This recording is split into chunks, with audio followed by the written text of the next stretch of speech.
विद्युत नियामक आयोग ने बिजली की दरों में 24.1% की बढ़ोतरी कर दी है। हालांकि बिजली कंपनियों ने 53.5% बढ़ोतरी का प्रस्ताव दिया था। नई कीमतें लागू होने से कंज्यूमर्स को की जेब पर बोझ और भी ज्यादा बढ़ गया। इस रिपोर्ट को आप देखिए।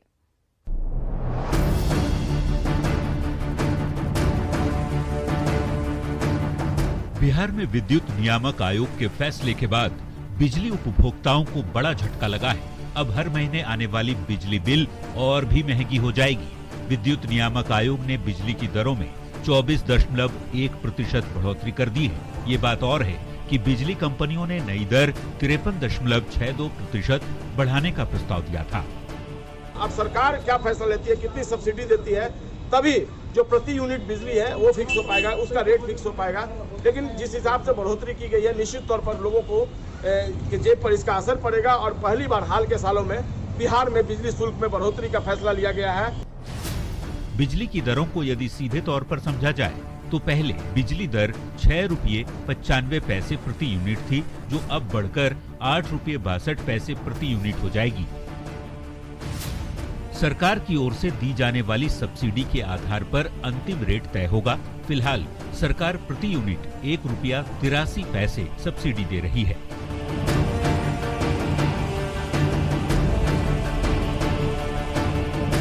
वर्ष 23-24 के लिए 53.62% इंक्रीज की मांग की थी, जिसे कमीशन ने पूरे जांच पड़ताल के बाद 24.1% इंक्रीज का करने की अनुमति दी है।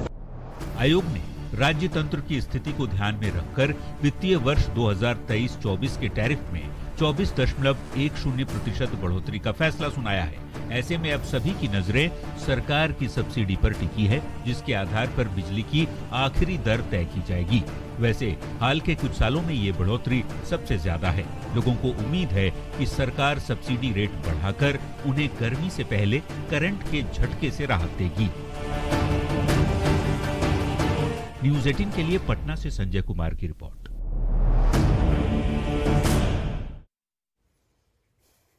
तो बिहार के लोगों को बिजली का झटका जोर से लगा है। जब बिहार के ऊर्जा मंत्री से इस बारे में सवाल किया गया तो वो सवालों से बचते नजर आए। वहीं सत्ता पक्ष के विधायकों ने सरकार के फैसले का समर्थन किया। उन्होंने बिजली दर में बढ़ोतरी के लिए केंद्र को जिम्मेवार ठहराया, जबकि बीजेपी ने सरकार को निशाने पर लिया है।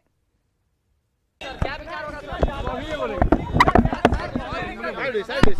बिजली बिल में बढ़ोतरी के लिए बहुत दिक्कत हो रही है सर। चलिए बिजली बिल में बढ़ोतरी हुई है, कैसे दिक्कत होगा सर?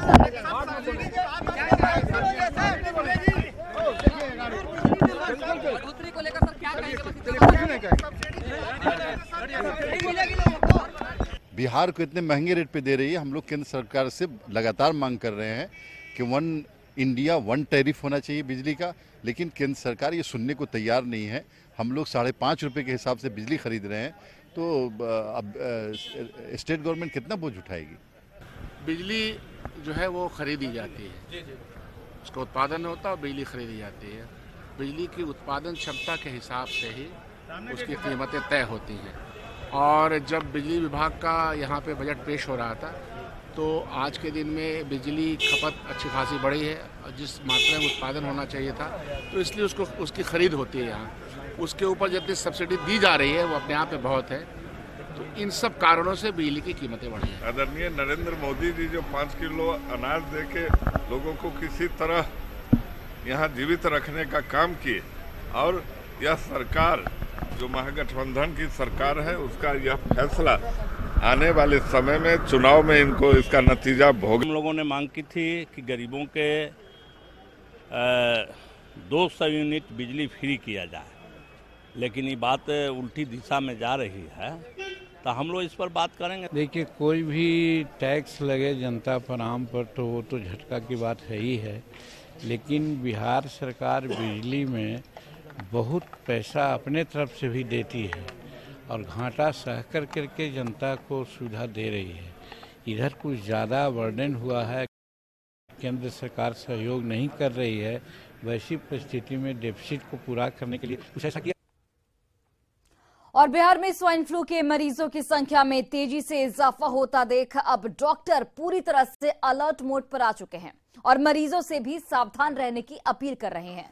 गर्दनीबाग अस्पताल के चिकित्सकों की अगर माने तो ओपीडी में मरीजों का दबाव रहता है और ऐसे में पूरी तरह सावधानी बरती जा रही है और जिन मरीजों में लक्षण दिखाई देते हैं उन्हें तुरंत संबंधित जांच केंद्र भेजा जा रहा है। हालांकि डॉक्टरों ने कहा है कि घबराने की जरूरत नहीं है, बल्कि सावधानी का पूरी तरह से ख्याल रखें। गर्दनीबाग अस्पताल का जायजा लिया हमारे सहयोगी रजनीश कुमार ने।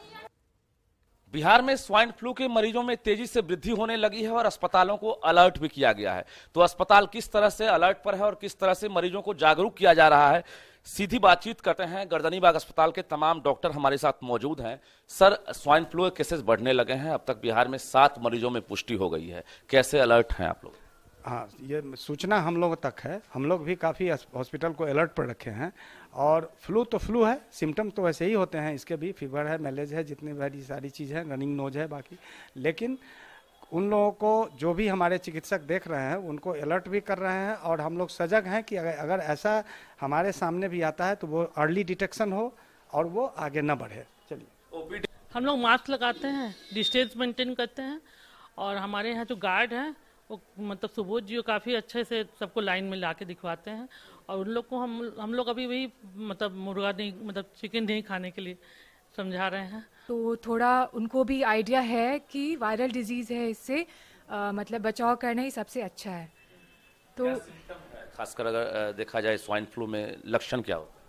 सिम्टम्स वही जो वायरल डिजीज़ के होते वही सिम्टम्स, कोई अलग सिम्टम नहीं है। ऐसा क्या सब होता है? मतलब वीकनेस लगेगा, फीवर है, रनिंग नोज है, यही सब। जरूरत है कि वायरस को समझने की, क्योंकि जिस तरह से केसेस बढ़ रहे हैं ऐसे में अगर सावधानी नहीं बरतेंगे तो निश्चित रूप से आपको परेशानी हो सकती है। रजनीश कुमार, न्यूज़ 18।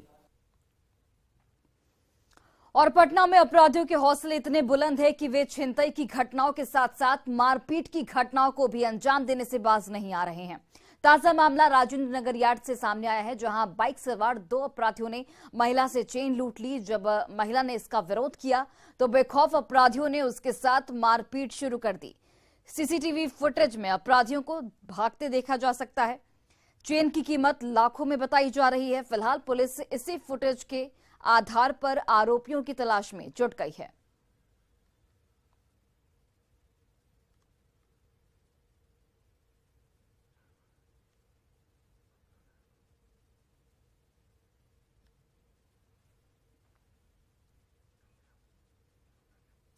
तो बीजेपी के विधायक पवन जायसवाल ने बड़ा दावा किया है और कहा है कि बिहार के मुख्यमंत्री नीतीश कुमार महागठबंधन में हताश और निराश हो चुके हैं। वे कभी भी बड़ा फैसला ले सकते हैं। बीजेपी विधायक के अनुसार बिहार के लोग चाहते हैं कि फिर से एनडीए की सरकार बने। नीतीश कुमार असहज है, ये आप भी महसूस कर रहे हैं और इसको हम लोग से ज्यादा नीतीश जी महसूस करते हैं, क्योंकि सदन में हो या बाहर में हो, जो गठबंधन के मंत्री हैं वो जो अनावश्यक बयान देते हैं, चाहे वो कृषि मंत्री पुराने रहे हों, चाहे शिक्षा मंत्री जी रहे हों, सदन के अंदर भी जो बहुत सा विषय आता है जिस पर मुख्यमंत्री जी को स्वयं खड़ा होकर, नीतीश जी ऐसे लोग जो फैसला लेने के लिए जो है जाने जाते हैं कि कभी भी कोई अचंभित करने वाला फैसला ले ले, निश्चित रूप से इस गठबंधन में वो असहज है। दरभंगा में भारत को हिंदू राष्ट्र बनाने की मांग को लेकर बैनर लगाए गए, जिसके बाद ये तस्वीर सोशल मीडिया पर वायरल हो गई। जब लोगों ने तस्वीर को लेकर सवाल उठाए तो दरभंगा पुलिस हरकत में आई और तुरंत बैनर से जो पोस्टर है वो हटाए गए। पुलिस ने लहरीसराय थाने में एक प्राथमिकी भी दर्ज की है और मामले की छानबीन की जा रही है। वहीं हिंदू संगठनों का इसका विरोध किया और कहा कि हिंदू राष्ट्र लिखना कहीं से भी गलत नहीं है। इसको हम लोग तुरंत अविलंब हमने एसएसपी साहब को निर्देश दिया कि इसको हटाने के लिए, और जो लोग इसमें इन्वॉल्व हैं उन पे हम लोग कड़ी कार्रवाई करें। भारत लोकतांत्रिक देश है और ये संविधान की परंपराओं से चलता है। जो लोग इस प्रकार की गतिविधि को अंजाम देते हैं वो असामाजिक व्यक्ति हैं, उन पर निश्चित रूप से कार्रवाई होगी। ये हिंदुस्तान आज से तो हिंदुस्तान नहीं है, या यहाँ रहने वाले लोग हिंदुस्तानी नहीं है ऐसा तो नहीं है। यहाँ सब लोग रहने वाले हिंदुस्तानी हैं। कल तक जो वर्ड का यूज, उर्दू भाषा का यूज हो रहा था हिंदुस्तान, आज हम अपने हिंदू होने के नाते, सनातनी होने के कारण हिंदी वर्ड का यूज किए राष्ट्र। हमको वो जो जनाब इस प्रकार का से बयान दे रहे हैं पूरे सोशल मीडिया से लेकर नेशनल चैनल तक, उस व्यक्ति से पूछा जाए कि राष्ट्र और तत्व में क्या अंतर है, उसी से पता चल जाए कि उसकी स्टोरी क्या है। हिंदुस्तान वो उर्दू वर्ड हो गया और हिंदू राष्ट्र हिंदी वर्ड हो गया। इसमें किसी को कोई दिक्कत ही नहीं होना चाहिए। सुपौल में पैसे के लेन देन में महादलित परिवार की पिटाई का मामला सामने आया है। पिटाई का एक वीडियो सोशल मीडिया पर वायरल है। इस वायरल वीडियो में देखा जा सकता है कि एक पिलर से बांधकर कुछ लोगों की पिटाई की जा रही है। बताया जा रहा है कि मझौरा गांव के वार्ड संख्या 1 का निवासी सुभाष सादा और किसुन सादा ने गांव के ही योगेंद्र यादव से कुछ पैसे लिए थे। जब योगेंद्र यादव ने पैसे की मांग की तो इन लोगों ने पैसे देने से इनकार कर दिया, असमर्थता जताई गई, जिसके बाद योगेंद्र यादव ने अपने परिवार के साथ इन लोगों को पिलर से बांध दिया और पैसे की मांग करने लग गए।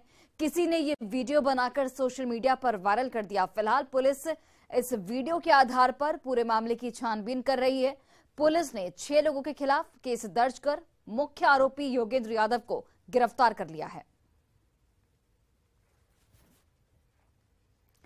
शेखपुरा की ग्रामीण स्वास्थ्य व्यवस्था को मजबूत करने को लेकर ग्रामीण आंदोलन कर रहे हैं। बरबीघा प्रखंड अंतर्गत मालदा पंचायत मुख्यालय अवस्थित हेल्थ वेलनेस सेंटर को 24x7 के आधार पर डॉक्टर की व्यवस्था करने, स्वास्थ्य कर्मियों की तैनाती की मांगों के समर्थन में अनिश्चितकालीन धरने पर बैठे हुए हैं।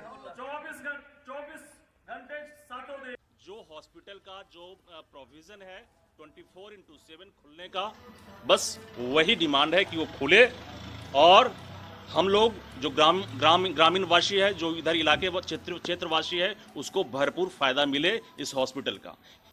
राज्य स्तरीय मैटर है, क्योंकि पूरे बिहार में कहीं हमारे समझ से अतिरिक्त प्राथमिक स्वास्थ्य केंद्र 24x7 चालू नहीं है। आप लोगों को परेशानी होती होगी? ध्वनि प्रदूषण से परेशानी क्यों नहीं होगी? परिसर में हो रहा है तो निश्चित है थोड़ा बहुत तो होता है परेशानी। और अब बात बाढ़ की, जहां एएनएस